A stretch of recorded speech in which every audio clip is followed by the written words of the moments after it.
Екінші қатемен жұмысты бастайық. Алғашқы сұрақ: векторлық шамаға тән негізгі қасиет қандай? Біз осыған дейін де айттық, вектор деген жалпы сандық мәні және бақты болатын белгілі бір шама деп. Тек сандық мәні болмайды, өйткені тек сандық мәні болса, ол бізде скаляр шама болатын еді. Мысалға айтып кетейік, векторлық шамаға бізде күш жатады, салмақ жатады. Мысалы, күш дегеніміз қалай түсінеміз?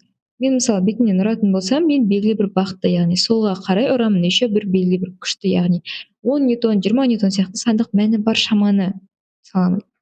Ал тек сандық мәні бар, мысалы бізде уақытты біз айта алмаймыз ғой, оңға 5 секунд өтті, солға 5 секунд өтті деп.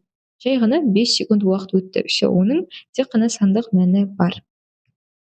Векторларды қосудың негізгі әдістері қайсысы? Біз жалпы видеода 6 әдісті өттік. Олардың ішіндегі ең маңыздысы осыған дейін біз айтқан Пифагор әдісі бойынша а квадрат плюс б квадрат тең болады с квадрат деген, және с квадрат тең а квадрат плюс б квадрат дәл осы формуладан шығатын 2аб косинус с, яғни параллелограмм немесе косинустар қосу әдісі. А жауабы болады екен. Ең негізгісі осы.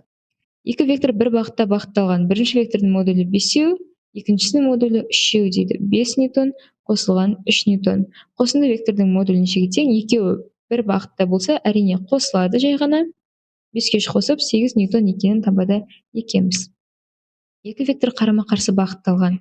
Біріншісі осылай, екіншісі былай. Біріншісінің модулі біріншісі 10 метр, екіншісі 6 метр.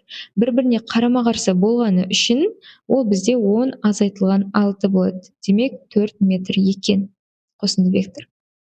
Келесі, бір нүктеден өзара перпендикуляр бағытталған модульдер 6 ньютон, яғни перпендикуляр дегеніміз арасы 90 градус дегенді береді. Мына жақ 6 ньютон, мына жақ 8 ньютон болса, біз әрине үшбұрыш әдісі, яғни Пифагорды қолданады екенбіз. 6 квадрат қосылған 8 квадрат түбір астына аламыз. 36 қосу 64 түбір астында 100 болады екен. Ол бізде 10 ньютон дегенді береді. Демек, тең әсерлі векторы 10 ньютонға тең болады.